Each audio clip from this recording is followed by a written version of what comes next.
and starting recording, but I hope it will work because I want to upload them on the system, so YouTube, so you can watch again.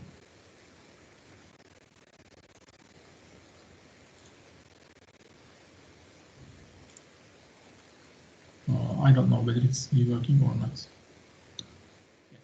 So let me continue then. A shareholder is the people who own the business, okay, who are the bosses. So they are expecting some profit from out of the company, and their focus is their return, their financial return on the company. But a stakeholder is a more broader concept, okay? It includes the shareholder, but a stakeholder means a person, any person have an interest in the business, but called stakeholder, but they don't necessarily own that one, okay? So you can think that stakeholder is a broader concept, and shareholder is just one of them among them. So what kind of additional stakeholders exist? For example, customers, okay? For example, investors, for example, suppliers, society, right? Even society could be stakeholder. If you are, for example, building up a bridge, right? You did that bridge is serving to the people, right? That bridge is serving to the community. So the community is a stakeholder then. Anyone who have an interest, right? So stakeholder is a broader concept. Do you have any question, Ali? Bir şey verecektin. Arkadaşlar sesinizi kısarsanız sesinizi duyuyoruz. Konuşunca. Arkadan sesleriniz geliyor. Bir dakika. Ben bir kısayım da.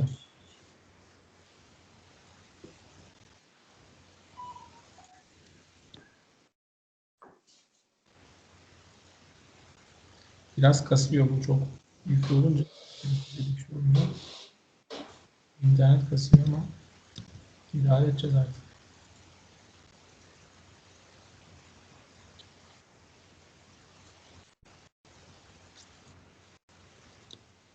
Okay.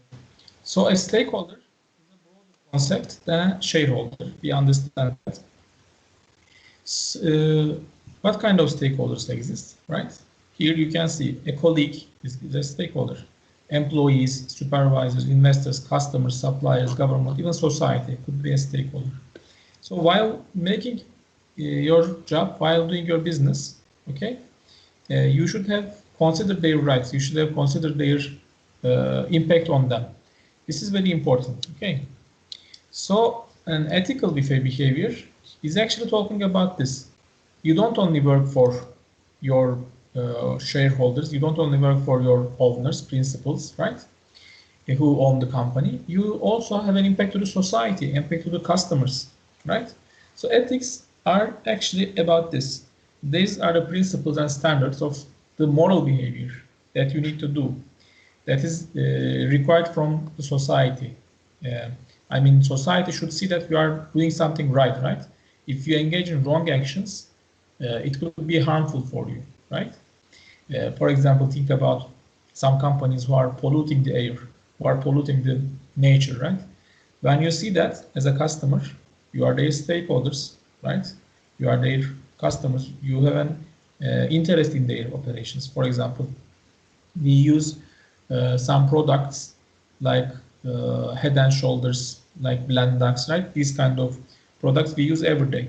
But if you hear that these products are actually, while they are producing that product, these products are actually polluting the air, polluting the seas, polluting the nature, you may think that, okay, I don't want to buy that products because they are harmful to the nature, harmful to our world, right? Okay, they make some money, they make some profits, but they're also threatening our nature, our future. So this kind of thinking in society's mind is important for you. Which one is ethic, right? Which one is not? So if you apply this right and wrong application to the businesses, okay, so there are some moral standards. They could be written as written policies, policy documents, or unwritten. I mean, that There is no one forcing companies to act ethically, for example, but they are doing it. Or there are some leaders who are examples of these ethical business ethics, okay? We will see that. So what kind of ethics, how they affect businesses, right? How they be impactful. So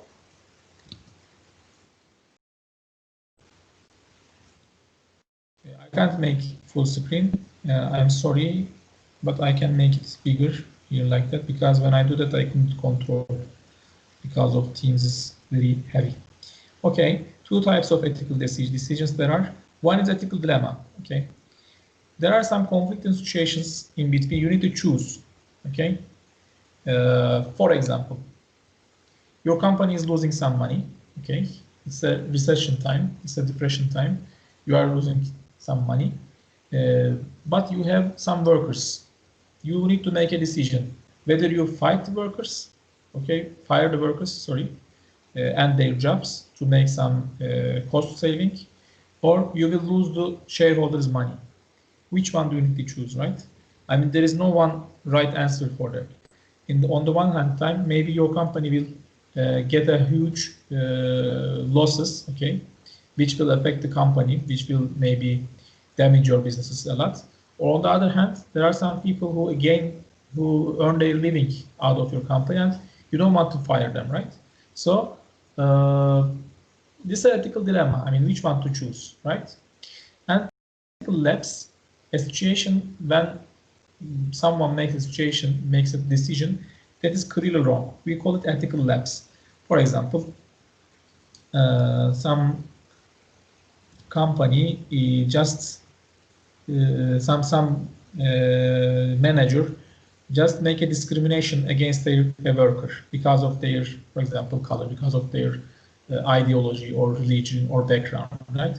It's a clearly wrong action. So if there's a clearly wrong action, we call it ethical lapse. If there is not, be sure it's called ethical dilemma. There are additional, as technology moves, increases, develops, dilemmas becomes more and more important for businesses, right? For example, while you are buying some products on internet, on internet platforms, right? You give some personal information, information about yourselves. However, it's very vulnerable because some internet persons, they can steal your ID numbers, they can steal your information, right? They can steal your telephone numbers, right? So this is a very increasing problem, which we call the cyber ethics. So as you see, there are more than 460,000 potential cases internet fraud in last year in America, and it's lead to $3.5 billion losses. And in Turkey as well, daily 90 complaints are made to police about internet fraud. So it's very increasing a trade, right? I mean, you are taking, while you sell something on the internet, you take the information about your customer, okay? And you need to keep it, but someone is on the internet can steal that. So it's a very big problem. So while making ethical decisions, right? If you have a standard, ethical standard, you can measure that. While we are making a decision, whether it's a fit to the ethical decisions or not, you consider that sometimes it's a bigger issue, it's a legal issue that you cannot do it, okay?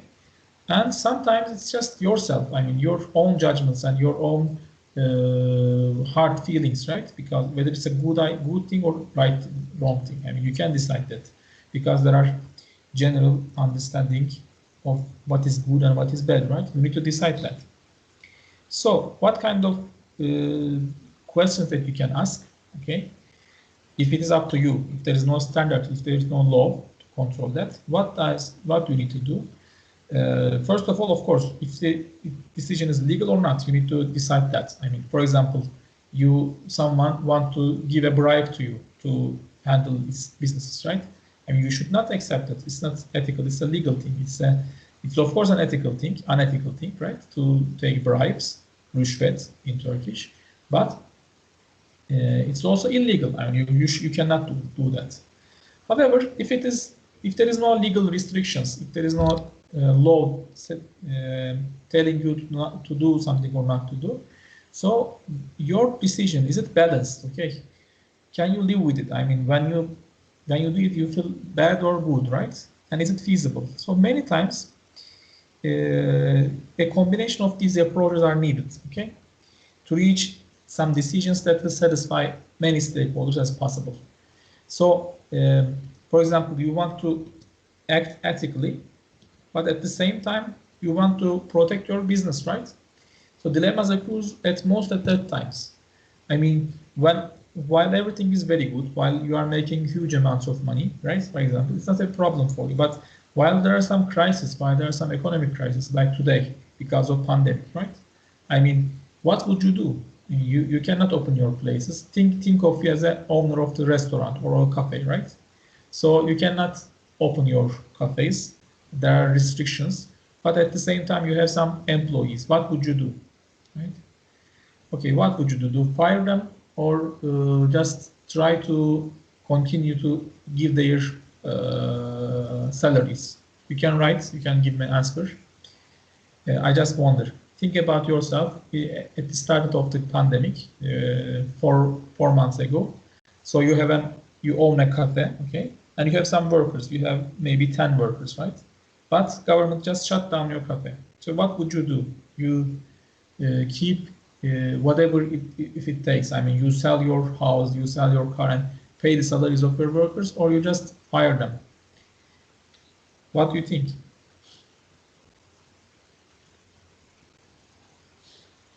You can talk, or you can write.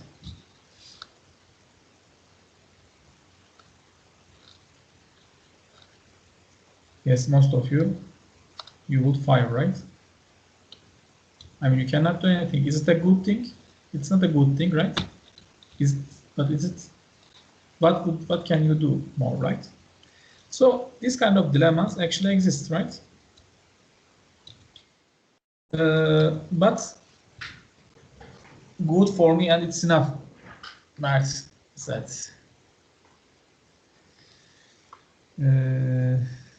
Okay, Rashid, I am looking. Who want to? I accepted them. They can come now. Okay, let's continue. To solve that problems, what to do? Sometimes companies wrote a written text about ethical behavior, which is we call code of conduct. Okay, code of conduct. It defines the values, it defines the principles, and it says that our employees, our managers, our workers need to work in line with that code of conduct. Okay, and they give a formal training to the people as well. I mean, what should you do when there is a ethical issue? When you face an ethical issue, what we should do, okay? So these kind of things help people to make difficult ethical decisions, okay? For example, one ethical decision could be like something like that. Think of you are working in some company, some very big company like Nike or Adidas, okay?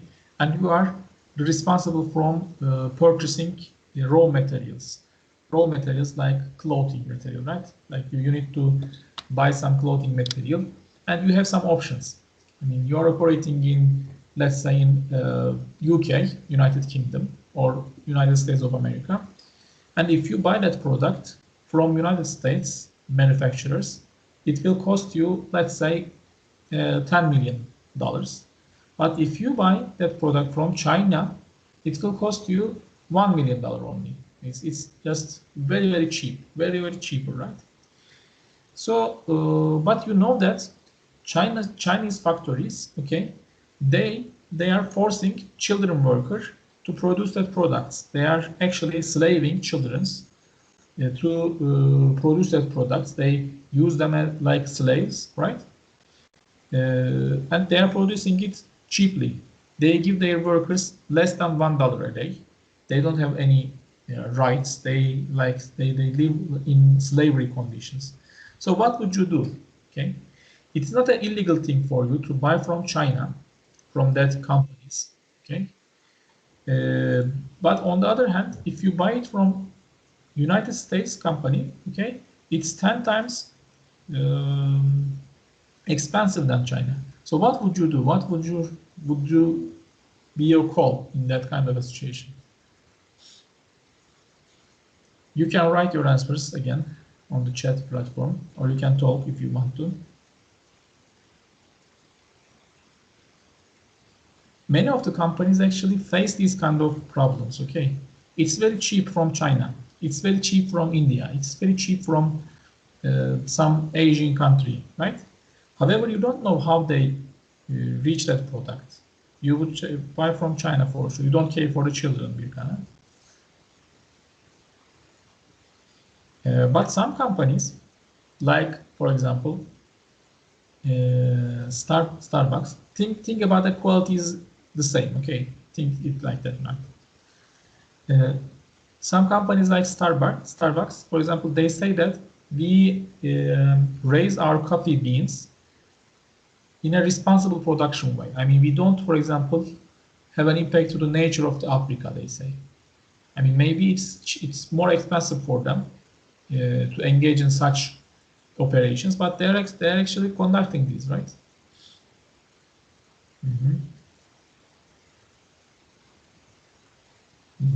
So your answer is yes. So you understand this ethical dilemma here, right? I mean, there are some situations which are legal. There's no problem illegally, but ethically there are huge problems. Slavery, right? Damaging the nature, polluting the air, right? So these kind of situations actually constitute an important problem of today's businesses, and in the future, these could be more and more. Okay. Yes. Sometimes some unethical things could happen in the organization. Okay, not outside another firm, but in the organization. Think of you are you're a worker. Okay, you have a colleague, and some manager just abused your colleague. Okay, sexually or ideologically, somehow they make a insult to her or him. Okay, or abused her or him. Okay.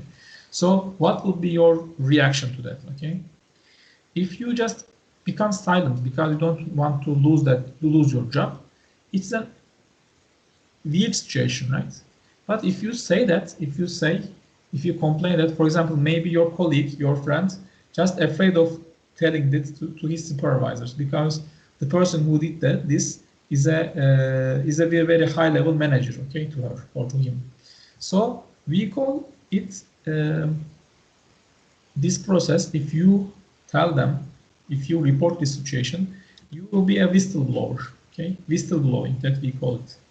I mean, you are just illustrating that, showing that there is an unethical thing in the company, okay, and you just disclose illegal activities, unethical behavior, wasteful practices, or harmful practices. You just disclose that. But there are some potential risks because if the manager is so powerful, he can fire you, right?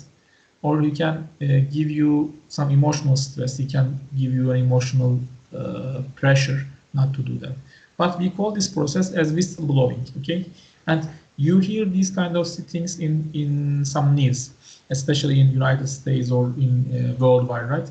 Some companies, some workers just making some disclosures to the media, right? Okay, my boss was harassing me. They do these unethical things to me. They are mobbing me. So these kind of things exist. I mean, and an employee and a worker should be able to report these kind of things to their supervisors. Okay. If you want to talk, you can talk. One other thing is social responsibility of the companies. Have you ever heard the cat houses of Adore Mobilya, especially our Turkish students? Have you heard about this? Adore Mobilya, they initiated a campaign. They are building up free cat houses. Okay, they are sending it to you, and you put that cat house into your, let's say, your garden or in your apartment. Okay, and the cats can live in that, right? I mean, they just don't gain any money out of that, but they are doing this kind of social responsible things. So why they are doing that, right? I mean, anyone forced them to do that? Right? No, but they want to help society. They want to help. They want to solve some problems of. Yes, they want to increase some consciousness, awareness about these social issues, environmental issues, animal rights. These all of kind of things. I mean, actually, there are huge numbers of examples like that. Many of the businesses are engaging in these kind of activities, social responsibility activities. Why they are doing that? First of all, it's instrumentally by what I mean by that. When they do that, they have a good image in the eyes of their customers, in the eyes of the society. Okay, this is important because when you contribute to the society think that, okay, this company is thinking of me, thinking of our animals, thinking of our streets, our problems. So I want to buy them more. I mean, instead of going some company who don't have any social responsibility, I can go and buy my new furnitures from Adore because they are helping the cats living in the streets, right? Especially in the winter times, they need a protection because of the cold weathers, right? So it's a good thing. I mean, I can buy them more. So this is one thing. I mean, why companies engage these kind of activities. Or think about there was a campaign, maybe you remember, in Turkish, Baba beni okula gönder. I mean, for the girls in the rural areas of the Turkey, they were promoting a campaign to send the girls to the school, right? And many of the big companies, like Turkcell, other many companies are supporting this. They give some money to these kind of social responsibility areas, right? So they are doing that. I mean, yes, good reputation, and that. So there is two options here. One, they are doing it with a hypocrisy. Like hypocrisy means in Turkish ikiyüzlülük, because they want to gain more money. They do it like an advertisement. Okay, I am distributing these cat houses for free, so I am a very socially responsible business. Come buy your products from me. Okay, that could be okay, but that's one reason. One other reason, they could be just there could be just good people, okay, who dedicated themselves their gainings, part of their gainings to these kind of issues. Some very rich people, for example, there is a foundation of Sabancı, for example, Sabancı Foundation. Some members of this Sabancı family, the richest family in Turkey, they dedicated for their life to that foundation, for example. They don't work for really for profits, but they get from the earnings of the Sabancı holding and they distribute it to the society. So sometimes we cannot say that they are doing it from their heart or they are just doing it out of a hypocrisy thinking, but we may say that sometimes people want to just do good things, okay? So the social responsibility is that, and it's a very big discussion. I mean, a social responsibility is a really reputation thing or is a really real thing companies are doing. But they are increasing, guys. I mean, in the future, social responsibility of businesses maybe could be a must because they're operating in the society, right? So you may think that society somehow own that businesses, right? Because society gives them the land, society gives them human resources, society gives them natural resources, right? Of course, they are entrepreneurs, they are making some good stuff and sell. Okay, this is a free market, you can do it, but they are using the sources of the society. So somehow they need to give back, right? Some amount of their earnings. A social audit, for example, it's just evaluate a company's social performance in that respect. There are some companies conducting these kind of audits. Audit means in Turkish denetim, okay? So they are auditing the company's social performance. So philanthropy means in Turkish hayır işleri, donating your money, donating your time, goods. Sometimes companies are doing that, right? They are giving some amount of money to the poor people, to the people who are in need, right? These kind of things. So this is a good shape. You should think businesses consist of some bases, right? And these bases include employees, investors, customers, but as well as the society. If you just don't care about the society, your business cannot be successful in the long run, okay? Because society constitutes an important place in today's business life. Who audits the companies, government or companies themselves? It's not a mandatory thing, man. It's not a must thing. Sometimes there are some foundations, there are some companies who socially audit these businesses, okay? They do that. For example, they make a pointing scala out of 100 points, and they just come to audit you, and they can say that, okay, your social responsibility point is 80 or 90 or 70, okay? You are doing this good, and you can do additional things like that. So it's not a government thing, it's a free thing that you do or not.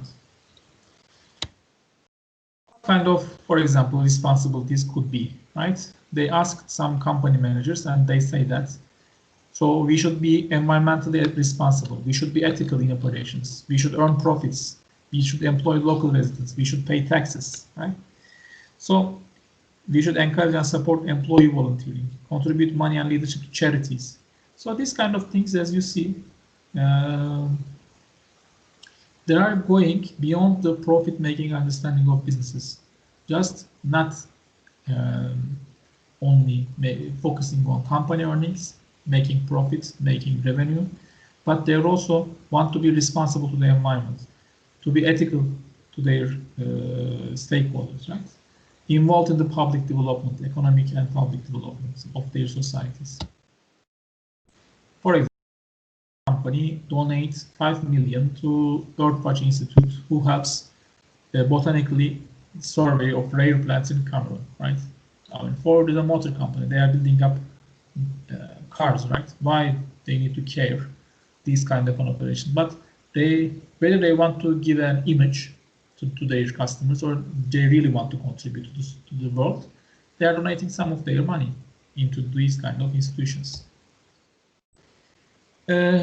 So the difficulty is balancing your profits and social responsibility is very apparent when you consider environmental issues, right? They call it triple bottom line. Triple bottom line, okay. There are three bases of business responsibilities. One is economic responsibilities. You need to make profits for your shareholders, for your owners of the company. Second, you need to contribute your society. And third, you need to contribute the environment, natural environment, right?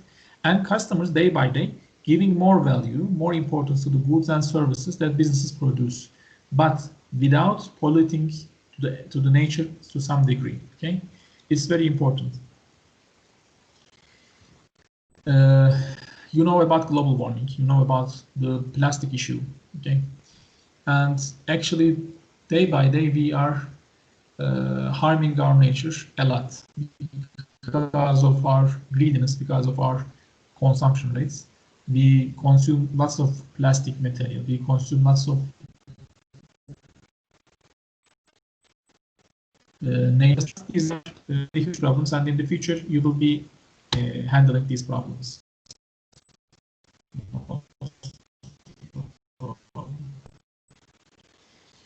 What kind of business operations? We see that a lot, right? We see that a lot.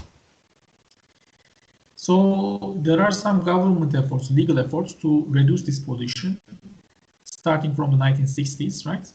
There are some, for example, international agreements like Paris Agreement. Many of the countries are signed this to reduce their pollution rates, right? But these are very problematic issues as well. On the one side, you need to economically develop your country, you need to open up some new factories, you need to create new jobs for people to handle unemployment problem. On the other hand, these factories are polluting the nature, right? So there are some solutions like zero-based sıfır atık projects in Turkey, right? You need to control, manage your wastes, okay, not to leave them to the nature, but recycle them, for example. It's very important. Sometimes symbiosis relations are established between industries. When some companies, for example, produce some pollution, this waste could be used for a product for another company, okay? These are all recycling issues, and in this faculty you will take lectures. I have a lecture in fourth class, which is about sustainability and business relations. Maybe you will take that course in the future, and we will go into details. There are huge materials that we need to discuss on that. How can we protect our nature, right, while we are producing. So another issue is about thinking the benefit of the consumers, okay, which is we call consumerism, okay, a movement that put pressure on the businesses to consider the needs of their consumers and their interests. So there are some needs which we will be talking now. For example, the right to buy safe products, the right to be informed, the right to choose which product they want to buy, and the right to be heard. So each customer have a right to get safe products, okay? I mean, for example, while you are eating something, okay, eating some product, you need to know that that will not harm your health, right? I mean, for example, we are consuming lots of products, ready products, right? But these some of them could be very harmful, and there is a good example on that. When smoked cigarettes, first they were selling that it's not illegal, and they were making advertisements. And in their advertisements, there were some doctors, okay, who are smoking and say that smoking is good for health in the 50s, 60s, right, in these kind of days. And they say that they promote smoking as a healthy thing at that time, right? I mean, for example, this is one of the most important examples of manipulating the customers, telling them lies about smoking, right?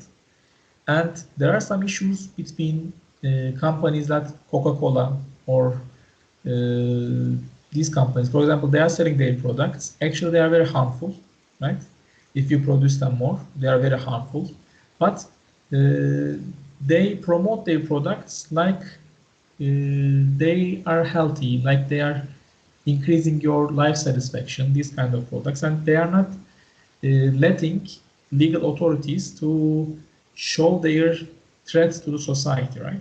So it's an unethical thing. I mean, you are selling some product, you said that it increases your joy, like, I mean, you can see all kind of advertisements in the TVs, right? Coca-Cola, Pringles, Doritos. I mean, they are promoted like they are actually adding a joy to your life, right? So while you are watching a movie, you need to eat some Doritos. While you are watching your football match, you need to drink some Pepsi or Cola, right? So this kind of stuff, actually, they are promoting their products, but they don't talk about the risks, health risks, while you overconsume them, right? These kind of things are all ethical issues, and consumerism says that the consumers need to know that they are getting safe products, and they need to be informed what is in that product, okay, how to use that. actually there are some obligations, some regulations, which need in every package of that product, you need to write what is in the ingredient, right? And it's a right of the consumers know what to be consumed.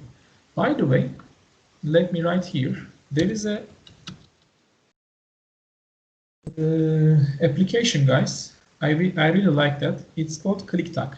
Okay, it's called ClickTag, and when you download this application, it has a barcode reading system. You open the camera, and whatever product you need to buy, you just read that barcode. Okay, and it says that what kind of risks that product have for your health, for consumer products, for the food and drinks. Okay, for example, you want to buy a cheese, you want to buy a chocolate. Okay, you just with the barcode, you just read that product, and you can see whatever ingredients itself. Okay, and it's give pointing. It's, for example, 1 to 5. It gives us a scala. If the product is 1, it says healthy. It's an how can I say, organic product. It's 1, healthy. But when it's moved to 4 and 5, it becomes risky, and you cannot imagine what kind of additional metals they put in these fast foods, in these chocolates, in these anything that you can name in the market. So I suggest you, okay, I strongly suggest you to download and use that product, ClickTag. It's in, I think it's Turkish, but maybe there were some English versions of it. Just use it, because you have a right to know what you are consuming, right? And another thing, you need to have a right to choose which products you buy. Okay, I mean, no one should force you. There should be a number of products available for you to choose, and also you need to be heard. I mean, when there are some complaints, you need to find a customer service to reach. You have a problem with your product. This is called consumerism. Another one responsibility is toward the investors. So what does investor mean? Investor means that someone who put some money into your work, okay? Someone who buy your stocks, or someone who give you some credit. Sometimes there could be some banks, okay, financial institutions. Banks are giving some money for companies to invest, right? So what is your responsibility towards them? To be open, to show them your real profits, to show them their real numbers, right? It's also very ethical thing. So what kind of problems, what kind of unethical things? Yes, Aisha, ClickTag, thank you. Please download this application. You will love it, okay? And so what kind of unethical things that a company can do towards their investors? They can misrepresent the investment, right? Divert earnings or assets. Sometimes companies are doing that a lot to show that they are making more profits. They are playing with the numbers, okay? I mean, you will see if you take some banking courses, or if you take some accounting courses, okay, you will see this. And insider trading, use of knowledge gained from company to benefit from fluctuations in stock prices. So a stock market is a very different thing, okay? I mean, it's like gambling. There are so many problems with that stock markets. But anyway, I don't want to go in detail. And overdoing to quest for profits and increasing the profit numbers, which actually does not exist.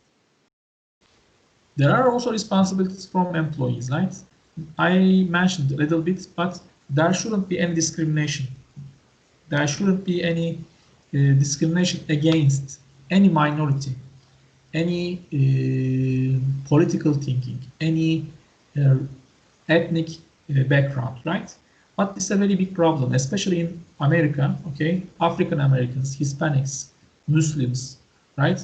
They are discriminated. I mean, because of their color, because just their belief, right? So it shouldn't be like that. Or just because of their gender, because of being woman, there could be some discrimination in companies, which is we call this glass ceiling. I mean, it's glass ceiling is a term who said that, who argues that men and women, okay, having same qualities. Think about one man and one woman worker. Okay, they have the same qualities. They have graduated from the same school. They have the same skills. It says that men have a more opportunity to increase in their career than the woman, because there is a discrimination in companies, and men are more promoted than the woman. Okay, it's one of the most discussed issues in business today. You can't believe it. In the academic fields, especially in United Kingdom, in United States, in Europe, it's a very disgusting, and it's also discussing. It's discussed in Turkey as well. So companies are expected to provide equal opportunities to their employees without looking at their gender, without looking at their ethnical background, without looking at their any physical or societal, social specialties. Okay, this is important. This is ethical, and most of the ethical problems exist in these issues. Yes, I think we have finished our course. Let's close that. Yes, do you have any questions, guys? And stop the record.